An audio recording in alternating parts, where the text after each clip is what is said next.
Hello ma'am. मेरा सवाल मेरे भाई के बिहाफ पे है। उसने 2 प्रीलिम्स के एग्ज़ाम दिए और वो क्वालिफ़ाई नहीं कर पाया। उसने जो एनालाइज़ किया उसमें उसकी गलती आई, मतलब उसे समझ आया कि उसके नोट्स प्रॉपर नहीं थे। तो हमेशा एग्ज़ाम से पहले उसके पास वो प्रॉपर नोट्स नहीं होते थे कि वो पढ़ ले और फिर उसके लिए जा पाए।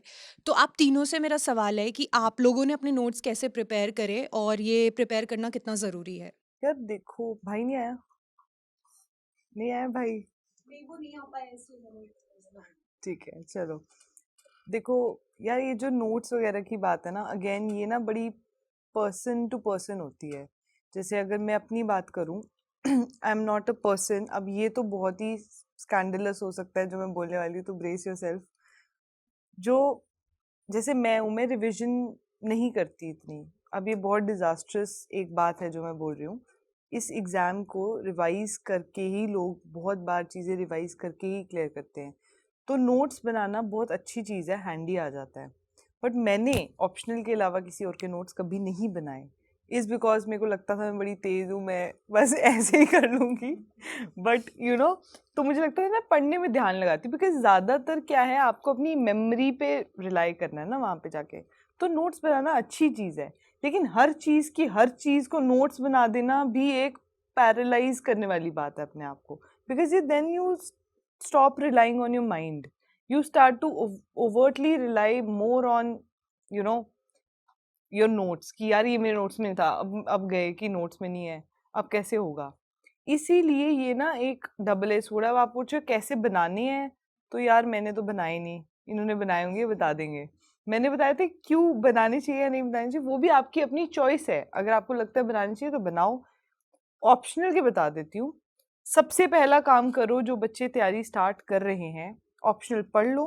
5-6 स्टैंडर्ड बुक्स उठाओ ऑप्शनल्स की, आपके सब्जेक्ट की जो सबसे इम्पोर्टेंट है। हर टॉपिक हर बुक से पढ़ो, समझो, जहाँ से अच्छा लग रहा है मार्क करो, उनको एक जगह कंसोलिडेट कर लो। सब्जेक्ट को सिलेबस वाइज बना के रख लो, वो आपके एक फर्स्ट टाइम नोट्स बनेंगे। ठीक है, फर्स्ट टाइम नोट्स को 150 पेज से ज़्यादा मत बनाना, पेपर 1 पेपर 2, ये मेरी एडवाइस है। इसके बाद बनेंगे एक एडिशन वाले नोट्स जो आप एड ऑन्स करते हो। ठीक है, आजकल तो जो स्टैटिक सब्जेक्ट्स है ना, उसमें भी इतना करंट का आ गया है कि उनके भी 365 एंड ये सब निकलने लगे हैं। उसमें से अच्छे एग्जाम्पल्स, अच्छे केस स्टडीज आप नोट डाउन कर लो या मार्क कर लो, या वट एवर सूट्स यू। एक वो बनेगा। उसके बाद बनेगा एक बिल्कुल शॉर्ट क्रिस्प नोट्स जो पेपर से पहले रिवाइज करने हैं। मैंने उनको ऐसे बनाया था कि मैंने डेफिनेशंस एक तरफ कर लिए थे, डायग्राम्स एक तरफ कर लिए थे, जो चीज़ें मुझे याद नहीं रहती और मुझे लास्ट मिनट पे रिवाइज करने हैं बना लिया। वो आपके बिल्कुल छोटे होने चाहिए जो 5 मिनट में रिवाइज हो जाए। वो इम्पॉर्टेंट है, बिकॉज लास्ट में फिर आपको इतने बड़े नोट से समझ नहीं आएगा। फिर क्या होता है, जैसे मेरे साथ स्टेट में ऐसा हुआ था, मैंने ऑप्शनल रिवाइज ही नहीं किया, मैं ऐसे ही चली गई। मुझे समझ ही नहीं आया मैं क्या रिवाइज करूँ इसमें, अब इतने थोड़ी नहीं पढ़ सकते, ह्यूमनली पॉसिबल नहीं है। तो लास्ट के लिए ऐसे बना सकते हो आप, जो आप एटलीस्ट 5-10 मिनट में गो थ्रू कर सको कि ये इंपॉर्टेंट चीज़ें। चाहे आप उसमें कीवर्ड्स लिख लो, क्योंकि स्टोरी आपके माइंड में है, आपको बस वो नाम याद करना है, या वो केस स्टडी याद करनी है, या ये याद करना है कि ये उधर फिट करना है, या जो भी आपने बनाया, तो उसके लिए नोट्स हैंडी आते हैं। बाकी मुझे लगता है ये बता देंगे यार। हाँ, तो इसमें मेरा थोड़ा-सा अलग है क्योंकि मैंने नोट्स बनाए थे एक्चुअली, ठीक है? तो what I used to do कि जब मैं फर्स्ट रीडिंग करती थी ना, तब मैंने एक बार जब स्टार्टिंग में मैंने नोट्स बनाने स्टार्ट किए, तो फर्स्ट रीडिंग के बाद जब मैंने नोट बनाया, तो मुझे लगा कि जैसे मैंने पूरा बुक ही नोट में लिख दिया। So don't do that. At least मुझे लगता है 2-3 रीडिंग कर लो आप, सो दैट आपको पता चले कि कितना कम लिखना है। बिकॉज़ वो नोट्स है, यू हैव टू अंडरस्टैंड। अगर आपको फिर से इतनी सारी चीज़ें पढ़नी है, तो इससे अच्छा बुक ही पढ़ लो आप। तो क्रिस्प बनाओ आप। अब मैं क्या करती थी कि मैंने क्रिस्प बना लिया, बस छोटे-छोटे पॉइंट्स लिख लिए। फिर मैं जब कभी टेस्ट देती थी या फिर से अगर उस चीज़ को, उसी बुक को मैंने फिर से पढ़ा, तो मैं उस चीज़ों को ऐड करती जाती थी, क्योंकि पेजेज़ में बन रहे, तो वही ऐड करती जाती थी, तो फाइनल तक आते-आते ना वो एक बहुत कंसाइज़ एक नोट बन जाता था। बट हाँ, अगेन वन थिंग कि तभी आप नोट बनाओ जब आपने किसी सब्जेक्ट को 2-3 बार पढ़ लिया है। नहीं तो note banana is a very tricky task. ठीक है, बिकॉज़ आप ये करोगे कि उससे टाइम भी जाता है ना, because you are writing something, ठीक है। जितने टाइम में आप लिखोगे, मैंने देखा है बच्चों को पैराग्राफ्स पे पैराग्राफ्स वो नोट्स नहीं होते, you have to just write keywords. Next ये होता था कि जब मैं जैसे न्यूज़पेपर पढ़ती थी, मेरी एक छोटी सी डायरी हुआ करती थी कि कोई भी अगर इंपॉर्टेंट टर्म आ गया कभी, तो मैं बस उस टर्म को लिख देती थी और बाजू में लिख देती थी गूगल, कि जब मैं वो टर्म पढ़ूँ अगर मुझे याद आ गया तो ठीक है, नहीं तो मैं गूगल तुरंत करके देख लूँगी। तो उससे क्या होता है कि लास्ट मिनट जब आप जाते हो ना एग्ज़ाम से जस्ट पहले, आप तुरंत पेजेस पलट लोगे। ज़रूरी नहीं है कि आप पलट के सारा आपको याद ही रहेगा, लेकिन आप में कॉन्फिडेंस आ जाएगा कि लास्ट में मोमेंट मैंने देख के अंदर गई थी। और बहुत बार ना कॉन्फिडेंस से भी हमारा आंसर सही हो जाता है, पता है। लाइक मैंने जब 22 का अटेम्प्ट दिया था, तब मैंने पढ़ा अच्छा था, but I was very under confident. तो मैं बहुत सारे क्वेश्चन टिक ही नहीं करी कि अरे फर्स्ट इंस्टेंस में मुझे आंसर आ रहा है, तो मुझे खुद पे शक होने लगा कि ऐसा तो नहीं कि मुझे गलत आ रहा है, इतनी जल्दी कैसे आ गया ठीक है। तो उसके बाद फिर जब 23 का अटेम्प्ट दिया, तब मैं गई थी कॉन्फिडेंस से कि नहीं, अगर I have to have faith in my knowledge, अगर मैंने पढ़ा है 1 साल से, तो और अगर मेरा दिमाग बोल रहा है कि हाँ भाई ये है आंसर, तो I should at least have that faith in my mind. तो एंड नेक्स्ट इज ऑप्शनल का नोट, इन्होंने बता दिया। ऑप्शनल का नोट इंपॉर्टेंट है, बिकॉज वो जो 5 डेज आपको मिलेंगे ना मेंस में, उसमें आप सारी कॉपियाँ उठा के नहीं पढ़ सकते, स्पेशली उनके लिए जिनका ऑप्शनल वास्ट है। तो आपको चाहिए होगा वो क्रिस्प नोट्स कि आप तुरंत 4-5 बार देख लें उनको जाने से पहले। एंड प्लस ये भी है कि जैसे आप मेंस एग्जाम देने जाते हैं, आपको बीच में 2 घंटे का गैप मिलता है, तो जब आप नोट लेके जाते हो ना, वही सेम चीज़ कि आप हो सकता है पढ़ के आपके दिमाग में कुछ ना घुसे, लेकिन आप में सेटिस्फैक्शन मजा आता है कि बनाता है यार, हाँ ना उससे मुझे ऐसे हाँ, लगता है आपको देख के सेटिस्फैक्शन आता है कि भाई उस 2 घंटे में मैंने पलट तो लिया पेजेस कम से कम, अब मैं अच्छे से, मैं एकदम मतलब प्रिपेयर्ड हूँ, अब मैं जाके लिख दूंगी। सब कॉन्फिडेंस लोग बेसिक लेवल पे ऑपरेट कर रहे हैं हाँ कि लाइफ की नीड्स बेसिक ही हैं, पेज पलट लिए बस, और वो बढ़िया है। होता है पता है, एक टाइम के बाद जब आप अपने नोट्स को 4-5 बार पढ़ते हो, फिर टेस्ट का कुछ आप क्वेश्चन बना रहे हो, आपको लगा कि अच्छा ये तो इस टॉपिक का आपने लिख दिया, फिर आप न्यूज़पेपर में उसी टॉपिक का कुछ है तो आपने लिख दिया, तो आपको वो इतना सेटिस्फाइंग लगेगा ना खुद का नोट देके। मैंने कभी-कभी मैं भी लगती थी कि यार नोट तो अच्छा बनाया है मैंने ना, मजे आ जाते हैं देख के, मतलब अचीवमेंट ही फील वो होती चीज़ है। होता है सच में, वो शॉर्ट छोटे-छोटे अचीवमेंट्स और दिमाग को ना खुशी देती है।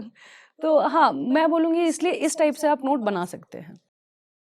हाँ, मैंने जो मतलब पहले के मेरे पास मेरा 5th अटेम्प्ट था क्योंकि ये, तो अभी 5th अटेम्प्ट में जाके ही मेरे नोट्स जो हैं वो कंसोलिडेट हुए हैं उससे पहले क्या होता था, हर जगह पे बने हैं, उसके बाद वो कहीं गुम गया या कुछ और हो गया, या फिर सेम चीज़ मैं अलग-अलग जगह से बार-बार पढ़ रही हूँ। तो उससे भी मतलब मुझे लग गया इतना ज़्यादा टाइम। इस बार मैंने क्या किया था कि मैंने डिजिटल उसमें कन्वर्ट कर लिया था। जैसे जो मेरे पहले के जो नोट्स थे, उनको भी मैंने स्कैन किया, पीडीएफ में डाला। उसके बाद मैंने उनको अपडेट करने के लिए क्या किया, जैसे मेंस के जो करंट अफेयर के मैगज़ीन आते हैं, 365 आते हैं, प्रहार करके आते हैं, ऐसे मैगज़ीन थे।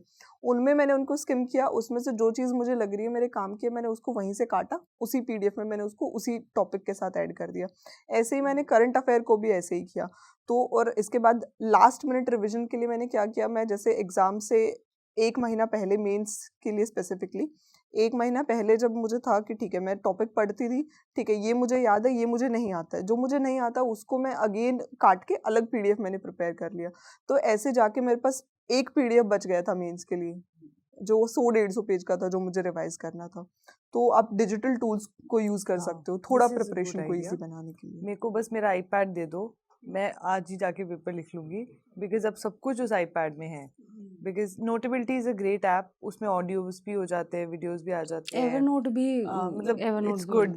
तो वो सही है, उसमें स्पेसिंग का इशू नहीं होता, क्योंकि कभी कभी क्या होता है हम कॉपी पे लिखते हैं, अब ना उसके साथ पेज नहीं ऐड हो रहे, तो डिजिटली वो सही है कि आप उसमें स्पेस बनाते जाओ, उसमें ही डालते जाओ, तो वो एटलीस्ट आपको फिर 4 कॉपीज नहीं खोलनी पड़ रही, वो भी एक हैसल होता है, तो दैट इज गुड थिंग।